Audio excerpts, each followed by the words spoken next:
अस्सलाम वालेकुम व्यूअर्स, आपको YouTube channel doctor Ali Usman में खुशामदीद कहते हैं। व्यूअर्स, इस चैनल में मेडिसिन का मुकम्मल रिव्यू बयान किया जाता है। मेडिसिन की indications, contra indications, side effect, adverse effect के बारे में डिटेल के साथ बयान किया जाता है। व्यूअर्स, अगर आप इस चैनल पर न्यू हैं और अभी तक हमारे चैनल को सब्सक्राइब नहीं किया तो मेडिसिन का मुकम्मल रिव्यू हासिल करने के लिए हमारे YouTube channel doctor Ali Usman को सब्सक्राइब कर लें और बेल आइकॉन पे लाजमी क्लिक करें ताकि जैसे ही न्यू वीडियो अपलोड हो आपको इसका नोटिफिकेशन मिल जाए।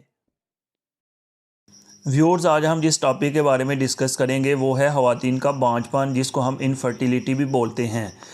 ये हम तब डिफ़ाइन करते हैं जब 1 साल के बावजूद कंसीव नहीं हो सकती।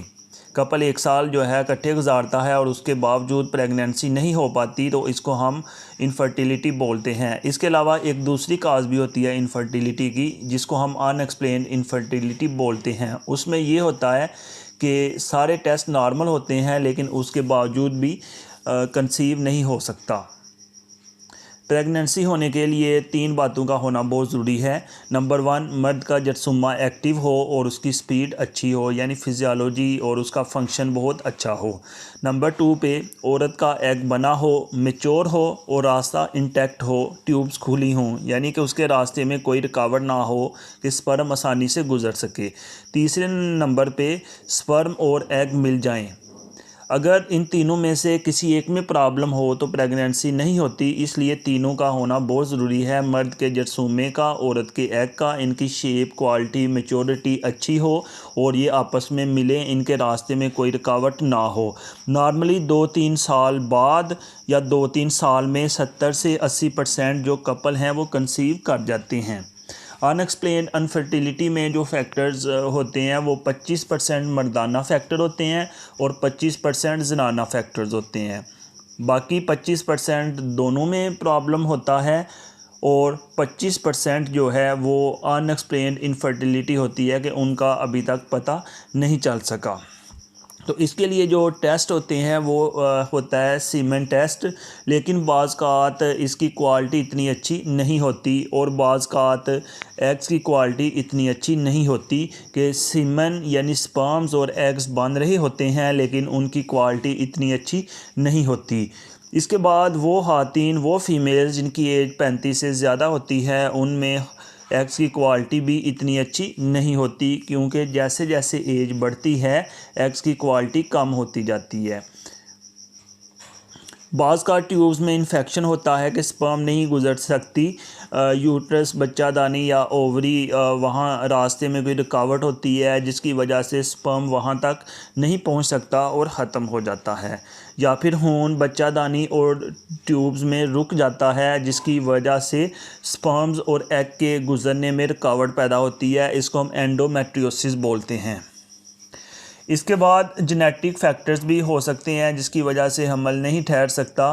अगर ये काजेज़ होती हैं जैसा कि पहले बयान की जा चुकी हैं, तो दोनों की काउंसलिंग करनी चाहिए अगर टेस्ट नॉर्मल हों। दोनों के टेस्ट अगर नॉर्मल आ रहे हैं तो हमें इन सूरतों में दोनों की काउंसलिंग करनी चाहिए और काउंसलिंग के बाद 3 से 5 साल में कपल जो है वो कंसीव कर जाता है। इनके अलावा फैमिली की काउंसलिंग करना भी बहुत ज़रूरी होती है कि फ़ैमिली जो है वो मेहरबानी करके एक रिलैक्स इन्वायरमेंट दें, एक दूसरे को परेशान ना करें, बिल्कुल रिलैक्स और कंफर्टेबल इन्वायरमेंट दें। ये फैमिली की काउंसलिंग भी बहुत ज़रूरी है, क्योंकि जब स्ट्रेस होगी, परेशानी होगी, तो उसमें कंसीव होने के चांसेस बहुत कम हो जाते हैं। या फिर इसके अलावा हम कुछ मेडिसिन देते हैं जिसको हम ओवोल्यूशन इंडक्शन मेडिसिन बोलते हैं, कि मेडिसिन की मदद से हम जो है एग पैदा करते हैं ताकि फर्टिलाइजेशन हो सके। इसके बाद आर्टिफिशियल रिप्रोडक्टिव टेक्निक्स आ जाती हैं कि हम मसनूई तरीके से प्रेगनेंसी पैदा करते हैं। इसमें आमतौर पे 2 टेक्निक इस्तेमाल होती हैं जिसको हम IUI और IF बोलते हैं। IUI stand for intra uterine insemination.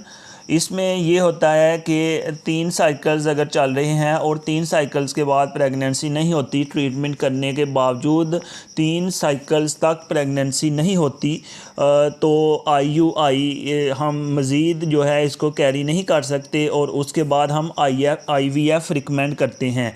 IVF का मतलब है इन विट्रो फर्टिलाइजेशन। इसमें ये होता है कि जिस्म से बाहर जो है वो सारा प्रोसेस होता है, स्पर्म और एग को जिस्म से बाहर हम मिला के फर्टिलाइजेशन करके इसको जो है यूट्रस में रख देते हैं।